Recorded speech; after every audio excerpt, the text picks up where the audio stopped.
हाँ, तो welcome to imagine point YouTube channel. तो प्यारे बच्चों, बहुत बहुत स्वागत है आपका इस प्लेटफॉर्म पर। और आज मैं अपने क्लास 12 वाले बच्चों के लिए बस ये लास्ट आपका शॉर्ट लेके आया हूँ, लास्ट वीडियो मेरा लेके आया हूँ। और इसमें मेरा जो अनाउंसमेंट होने वाला है वो ऑलरेडी आपने थंबनेल में देखा होगा, मगर उसका मतलब क्या है वो आपको इस वीडियो के अंदर पता लगेगा। ठीक है, मेरा इंटर का ऑलमोस्ट सिलेबस कंप्लीट हो चुका है। ठीक है, मेरे पास जितना भी आप अगर मेरी प्लेलिस्ट में जाएंगे भाई साहब, तो 12th क्लास का मेरा लगभग पूरा सिलेबस कंप्लीट हो गया है। एक दो फुटका फुटका टॉपिक जो बचे होंगे वो अब इसमें निपट जाएंगे। ठीक है ना। तो देखो मेरे पास मैं क्या लेके आया हूँ, सुपर 30 टॉपिक्स फॉर क्लास 12। मतलब मैं अपने क्लास 12 वाले बच्चों के लिए बेटा 30 टॉपिक्स लेके आने वाला हूं। जैसे कुछ टॉपिक्स मेरे पास ऐसे होते हैं जिसमें बच्चों को ऑर्गेनिक केमिस्ट्री में होता क्या मैकेनिज्म का सामना करना पड़ता है, और कोई बच्चा आजकल मैकेनिज्म नहीं पढ़ना चाहता है, वो बस डायरेक्ट रिएक्टेंट से क्या देखना चाहता है, प्रोडक्ट। बस ये मेरे पास रिएक्टेंट है और ये मेरे पास प्रोडक्ट है। मगर क्लास 12 में भी आपके एग्जाम में कुछ रिएक्शनें ऐसी पूछी जाती हैं बेटा जिसमें वो आपसे मैकेनिज्म टाइप की पूछ लेता है। जिसमें क्या पूछ लेता है बेटा, वो मैकेनिज्म पूछ लेता है। प्लस कुछ ऐसे टॉपिक्स हैं जिसमें बेटा रीजनिंग बहुत इंपॉर्टेंट रोल अदा करती है, जिसमें अगर आपको रीजनिंग नहीं पता है तो आप उस टॉपिक को बेटा छू भी नहीं सकते हैं, आप कर भी नहीं सकते हैं। जो डायरेक्ट रटने वाले हैं मैं उनकी बात नहीं कर रहा हूं, मगर कुछ टॉपिक्स ऐसे हैं, चाहे तुम फिजिकल केमिस्ट्री का ले लो, चाहे तुम ऑर्गेनिक केमिस्ट्री का ले लो, चाहे इनऑर्गेनिक का अपना कोऑर्डिनेशन वगैरह उठा लो, सब में कुछ टॉपिक्स ऐसे होते हैं जिसमें अगर आपको बेसिक फंडामेंटल क्लियर नहीं है बेटा तो आप उस टॉपिक को कहीं ना कहीं एग्जाम में, अपने बोर्ड एग्जाम में, एग्जाम हॉल में उसको आप गलत कर आएंगे। तो मैं ऐसे 30 टॉपिक में सेलेक्ट करके लाया हूं।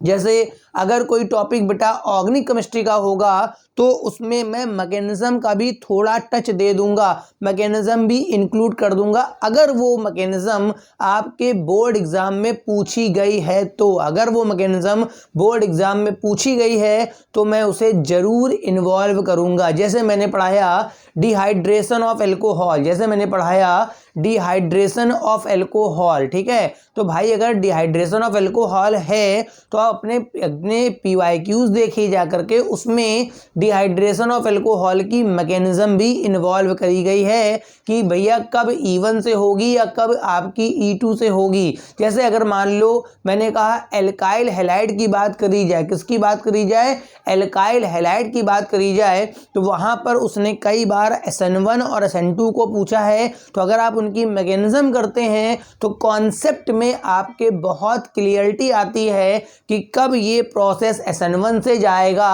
और कब ये प्रोसेस SN2 से जाएगा। कुछ बच्चे सीधे रट लेते हैं कि बेटा 3rd डिग्री का है तो ध्यान कर लो SN1 से, ठीक है अच्छी बात है, मगर कुछ जगह पे वो फंस जाते हैं, बेंजिल हो गया, एलिल हो गया, ऐसे सिस्टम्स में बच्चे बेटा पहचान नहीं पाते हैं। ठीक है, अगर इलेक्ट्रोकेमिस्ट्री की बात करें तो नेक्स्ट किस तरह से अप्लाई करनी है, कैसे क्या करना है, सोल्यूशन में कभी कभी वो न्यूमेरिकल फंसा देता है कि उसको डेंसिटी के थ्रू पहले कन्वर्ट करना पड़ता है, तब आप अपने न्यूमेरिकल में मोलरिटी वगैरह सॉल्व कर पाते हैं। तो मैं ऐसे 30 टॉपिक लेके आया हूं। हर दिन एक लेक्चर आएगा, हर दिन एक लेक्चर आएगा, और एक लेक्चर जो होगा 20 से 22 मिनट जितने समय वो लेगा उसमें उस टॉपिक को पूरा कॉन्सेप्ट बेसिस पे बेटा क्लियर करा जाएगा।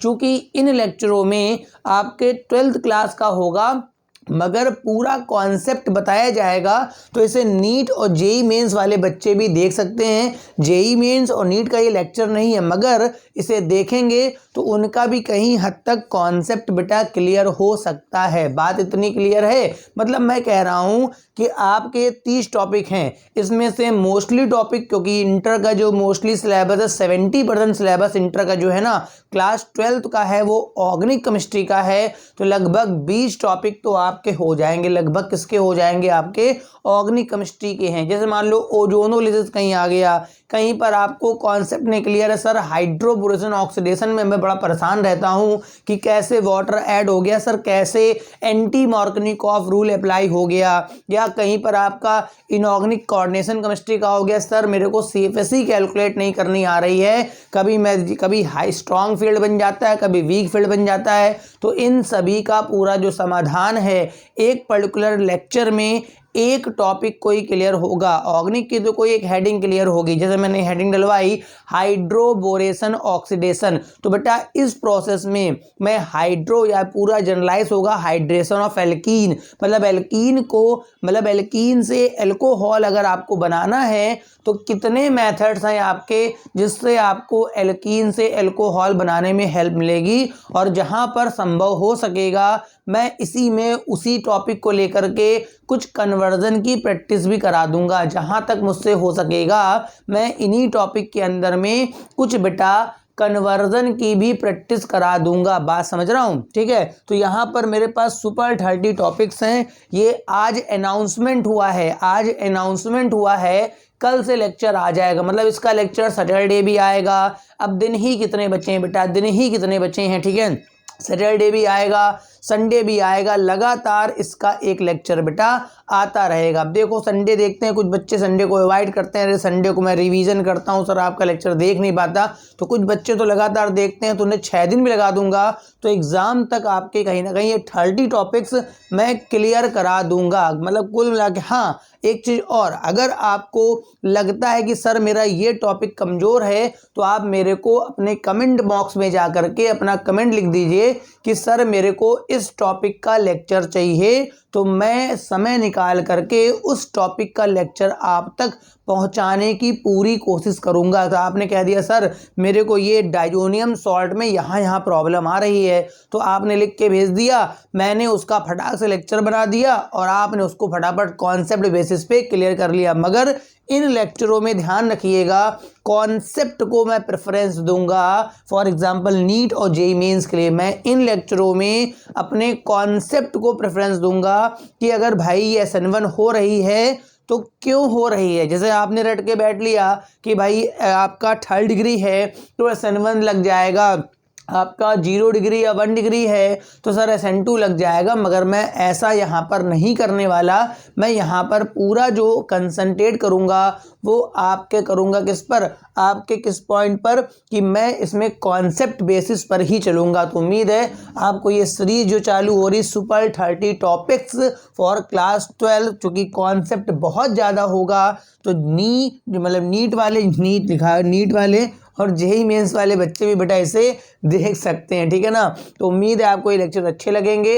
अगर लेक्चर अच्छे लगा करें तो बेटा कमेंट कर दिया करो, लाइक कर दिया करो। जिन बच्चों ने अभी तक मेरा यूट्यूब चैनल सब्सक्राइब नहीं करा है बेटा वो सब्सक्राइब कर लीजिए, ताकि आपको ये 30 लेक्चर मिल सकें, ताकि अगर इनमें से 4-5 टॉपिक भी आपके कहीं ना कहीं बोर्ड एग्जाम में काम आ गए ना बेटा, तो आपका तो रिजल्ट बन जाएगा। तो समझिए कितने इंपॉर्टेंट लेक्चर हैं जो आप मिस कर रहे हैं। उम्मीद है कि आपको ये लेक्चर अच्छे लगेंगे।